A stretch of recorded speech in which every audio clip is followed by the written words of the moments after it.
الحمدللہ وحدہ والصلاة والسلام علی من لا نبی بعدہ اما بعد فاعوذ باللہ من الشیطان الرجیم بسم اللہ الرحمن الرحیم الم تعلم ان اللہ لہ ملک السماوات والارض وما لکم من دون اللہ من ولی ولا نصیر۔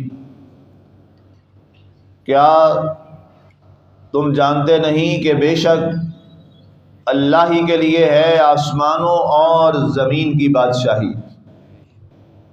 اور تمہارے لیے اللہ کا کوئی بھی مخالف دوست اور مددگار نہیں ہو سکتا۔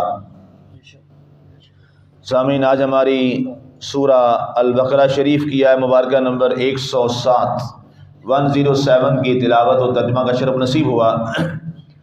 کل ہماری گفتگو ناسخ اور منسوخ پر چل رہی تھی، اور اس میں اللہ تعالیٰ نے اپنے کرم کے ساتھ اور اپنی صفت رحیمی اور کریمی کے ساتھ اسلام کو جس انداز میں تدریجاً ہماری آسانی کے لیے اس کے احکامات کو اس نے نافذ العمل فرمایا، یقیناً اس میں ہمارے لیے ایک بہت بڑی اللہ تعالیٰ کی طرف سے رحمت کا پہلو ہے۔ اس کے بعد آج کی آیت مبارکہ میں اللہ تعالیٰ نے اس بات کا اعادہ فرمایا کہ ہر مسلمان یا انسان جو بھی دنیا میں موجود ہے، اب ظاہر ہے اس کا ایک نظریہ، ایک سوچ اور ایک فکر ہوتی ہے کہ یہاں پر ظاہر ہے طاقت والا وہ ہے جس کے پاس عہدہ ہے، جس کے پاس اختیار ہے، جس کے پاس کوئی بادشاہی ہے، جس کا سکہ چلتا ہے، تو لوگ اس کی ہر بات کو مانتے ہیں، تسلیم کرتے ہیں۔ سچے بھی جھوٹے انداز میں لوگ اس کے سامنے ہاں میں ہاں ملاتے ہیں، لوگ اس کی سچی نہ صحیح جھوٹی بھی عزت بھی کرتے ہیں۔ رب ذوالجلال نے فرمایا،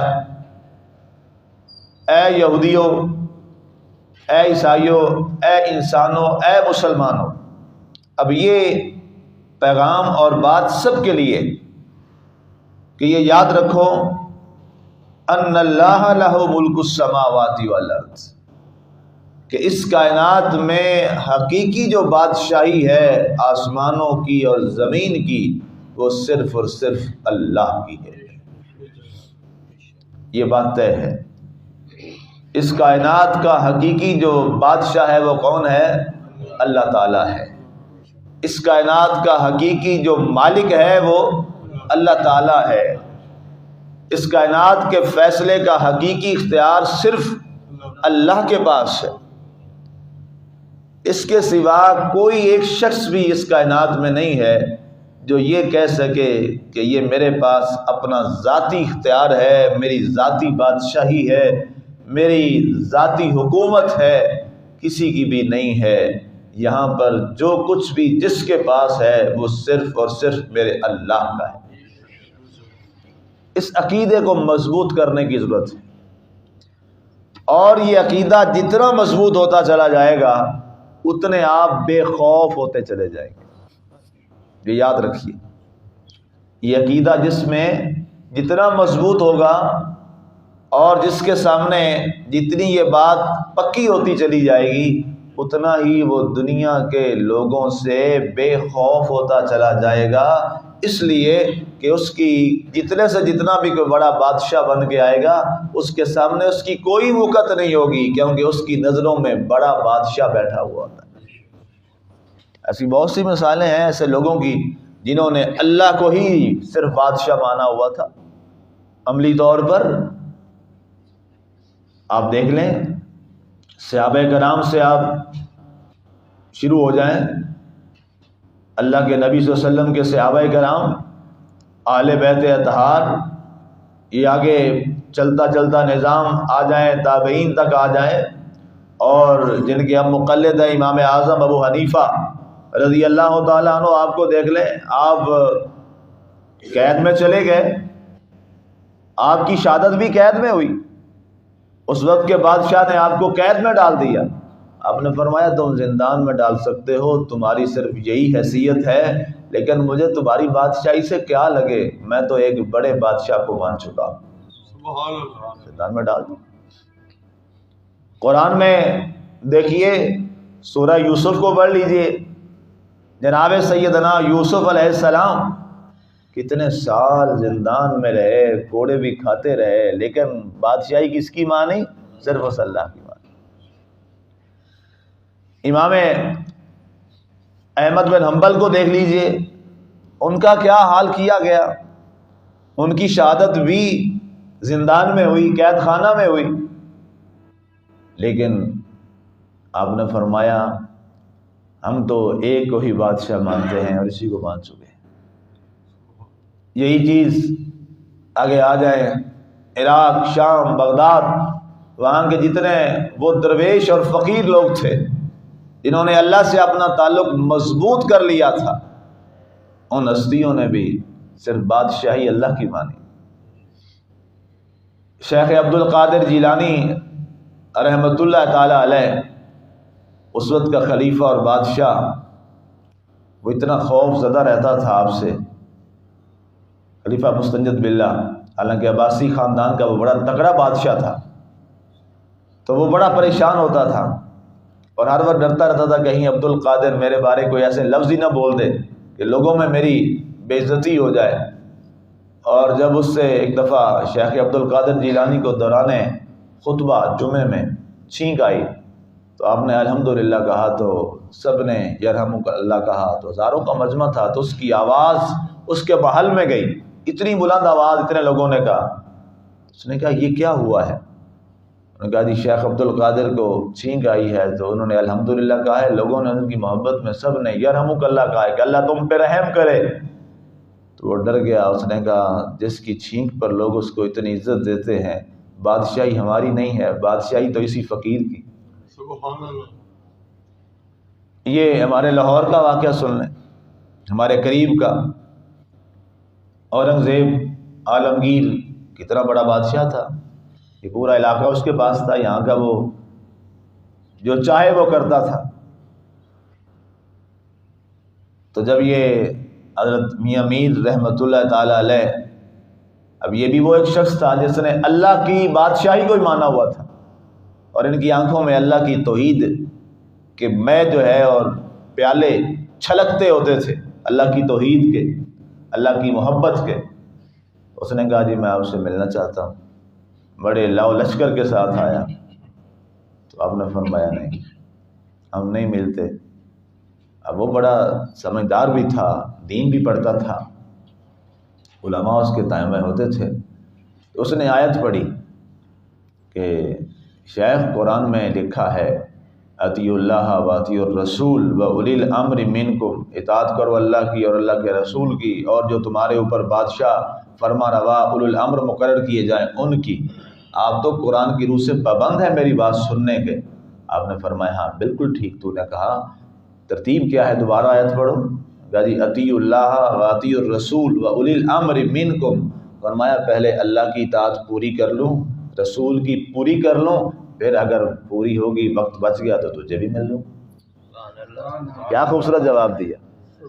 اس کے بعد وہ بڑا شرمندہ ہوا، واپس گیا، اپنا بادشاہی لباس اتارا، ایک اپنے نوکر کا پرانا لباس پہن کے اکیلا آیا۔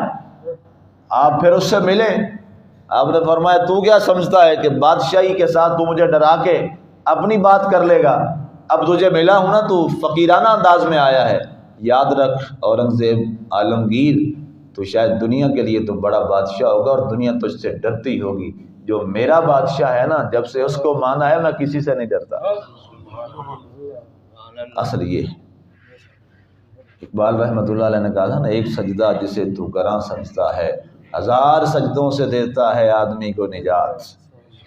ہم ایک سجدے کو مشکل بنائے بیٹھے ہیں، اللہ کو جھکنے والا، اللہ کو جھک جائیے تو پھر بندے کے آگے جھکنے سے بندے کی جان چھوٹ جاتی ہے۔ بس ایک کو مان لیجئے، ایک کے آگے جھک جائیے، بس یہی کافی ہے۔ تو فرمایا یاد رکھو لوگو، اے یہود و نصارہ یاد رکھو، ان اللہ لہ ملک السماوات والارض، اے مشرکین، اے کفار، بادشاہی حقیقی اللہ کی ہے آسمانوں اور زمینوں میں، یہ اسی کی بادشاہی ہے کہ اس کے حکم کے بغیر وہ نہ چاہے تو سورج بھی طلوع نہ ہو، وہ نہ چاہے تو رات نہ آئے، وہ نہ چاہے تو دن نہ آئے، وہ نہ چاہے تو زمین پانی نہ نکالے، وہ نہ چاہے تو زمین تمہارے لیے اناج نہ پیدا کرے، وہ نہ چاہے تو تمہاری زندگیاں ختم ہو جائیں، وہ نہ چاہے تو تمہاری نسل نہ آگے بڑھے۔ یہ اللہ کی ذات ہی ہے جو تمہارے لیے سورج کو بھی لاتا ہے، جو تمہارے لیے چاند کو بھی لاتا ہے، تمہارے لیے رات کو بھی لاتا ہے، تمہارے لیے دن کو بھی لاتا ہے، اور اسی زمین سے تمہارے لیے تمہارا اناج بھی نکالتا ہے۔ مالک کی کیا خوبصورت اس کی بادشاہی کے نظارے ہیں، کبھی غور کریں اس کی بادشاہی کے نظاروں میں، سبحان اللہ۔ ایک ہی زمین ہے، اب ماشاءاللہ پھل صرف کھایا نہ کریں، جب کھائیں نا جس نے بنائے ہیں تھوڑا سا اس پہ غور بھی کر لیا، صرف کھایا نہ کریں، کھائیں اچھی بات ہے، اللہ آپ کو بہت دے سب کو، کھائیں، لیکن کھاتے ہوئے مالک پہ تھوڑی سی توجہ کر لیں۔ آج کل پھل آئے ہوئے ہیں نا جی، اتنے ماشاءاللہ سجے پڑے ہوتے ہیں، کتنے خوبصورت ہیں، اور دیکھیں ایک ہی ریڑھی پر کتنے قسم کے پھل پڑے ہوتے ہیں، سارے زمین سے نکلے ہیں نا جی، سارے زمین سے اگے ہیں، اور دیکھیے گا سب کا ذائقہ الگ الگ ہے۔ پانی تو مالی نے سب کو ایک ہی دیا، ایک ہی ٹربائن سے، ایک ہی موٹر سے، ایک ہی زمین سے، ایک ہی جگہ سے پانی دیا گیا، زمین بھی ایک ہے، لیکن سبحان اللہ ہر ایک کا ذائقہ الگ ہے، ہر ایک کی تاثیر الگ ہے، ہر ایک کا اس کا تمام معاملات، اس کی شکل و صورت الگ ہے۔ یہ مالک کا نظام ہے۔ آج کل یہ ذرا غور کیجئے، موسمی بھی ہے، مالٹا بھی ہے، فروٹر بھی ہے، سب ان کے درخت کو ذرا دیکھیں، ایک ہی شکل ہے، کوئی شکل ڈیفرنٹ ہے؟ مالٹے کے پودے کی شکل بھی وہی ہے، موسمی کی بھی شکل وہی ہے، فروٹر کی بھی وہی ہے، سیم پتے ہیں، کلر بھی ایک ہی جیسا ہے، لیکن اوپر لگنے والا پھل رنگ بھی الگ ہے، ذائقہ بھی الگ ہے۔ ہاں جی، شکوترے دے، ساری یہ چیزیں کیا ہے، یہ کون کرتا ہے؟ اس لیے میں نے کہا پھل کھاتے ہوئے تھوڑا سا یہ لمحہ ذرا سوچئے گا، انشاءاللہ پھر پھل کھائیں گے نا تو پھر بے ساختہ زبان سے الحمدللہ کے اور شکر الحمدللہ کے الفاظ بھی نکلیں گے۔ مالک تیری عطائیں ہیں اور وہ سب کو دے رہا ہے، سب کو دے رہا ہے۔ اتنا وہ بڑا بادشاہ ہے، اتنا بڑا وہ بادشاہ ہے، اس کی کیا خوبصورت بادشاہی ہے۔ اللہ اکبر، اللہ اکبر۔ آگے فرمایا وما لکم من دون اللہ من ولی ولا نصیر۔ فرمایا لوگو اللہ کے علاوہ اگر اللہ نہ چاہے نا، نہ کوئی تمہارا دوست بنے اور نہ کوئی تمہاری مدد کو آئے۔ آج اگر کوئی کسی کے ساتھ تعلق داری کرتا ہے تو وہ حقیقت میں اس کے دل میں محبت، پیار اور ادب اور احترام ڈالنے والا کون ہے؟ وہ اللہ کی ذات ہے، وہ اللہ کی ذات ہے، اللہ پیدا کرتا ہے، اور اگر اللہ نہ چاہے تو کوئی کسی کے ساتھ کیا محبت کر سکے؟ نہیں کر سکتا۔ یہ مالک کا فیصلہ ہے۔ ولا نصیر، اور کوئی کسی کی مدد بھی نہیں کر سکتا۔ مدد بھی کرتا ہے تو اس لیے کہ اللہ اس کے دل میں ڈالتا ہے۔ اللہ تعالیٰ ہے تو حقیقی مددگار کون ہوا؟ اللہ تعالیٰ، اور حقیقی مددگار بھی کون ہوا؟ اللہ تعالیٰ۔ اب ظاہری طور پہ ہمیں نظر آتا ہے انسان کی مدد کرتے ہیں، اور بالکل کرتے ہیں۔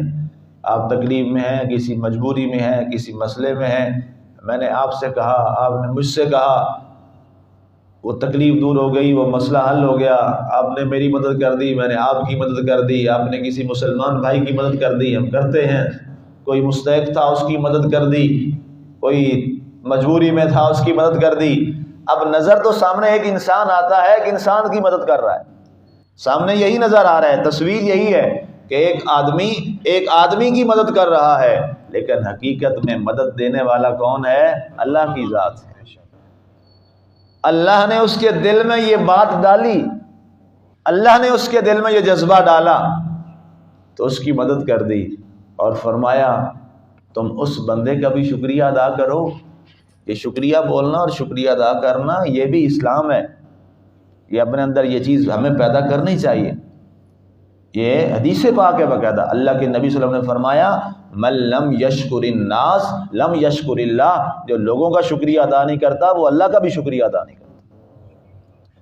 یہ ہمیں عادت اپنانی چاہیے، یہ ہمارے نبی صلی اللہ علیہ وسلم کی سنت ہے۔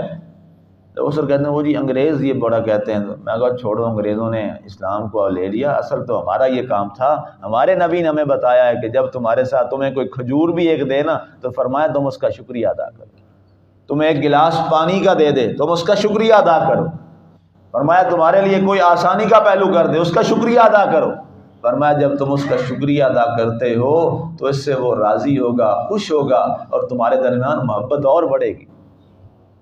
تو فرمایا جب تم بندوں کے شکریہ ادا کرو گے نا تو پھر تم بندوں کے خالق کا بھی شکریہ ادا کرو گے۔ تو اب فرمایا گیا اللہ ہی ہے جو تمہارا حقیقی مددگار بھی ہے، جو حقیقی تمہارا دوست بھی ہے، اور اللہ تعالیٰ قرآن نے باقاعدہ فرمایا، آگے جا کے ہم سورہ مائدہ میں وہاں جا کے پڑھیں گے، اللہ خود فرماتا ہے کہ جب تم اس کے راستے میں چلتے ہو تو انما ولیکم اللہ ورسولہ، بے شک اللہ پھر تمہارا دوست بنتا ہے، اللہ کا رسول تمہارا ولی بنتا ہے۔ اللہ تعالیٰ کی ذات ہمیں اس تصور کو مضبوط کرنے کی توفیق عطا فرمائے، اور اللہ ہمارے دل میں اور عقیدوں میں یہ بات مضبوط کرے کہ اس کائنات کا حقیقی مالک بادشاہ کون ہے؟ اللہ تعالیٰ کی ذات ہے۔ آمین۔ وما علینا الا البلاغ المبین۔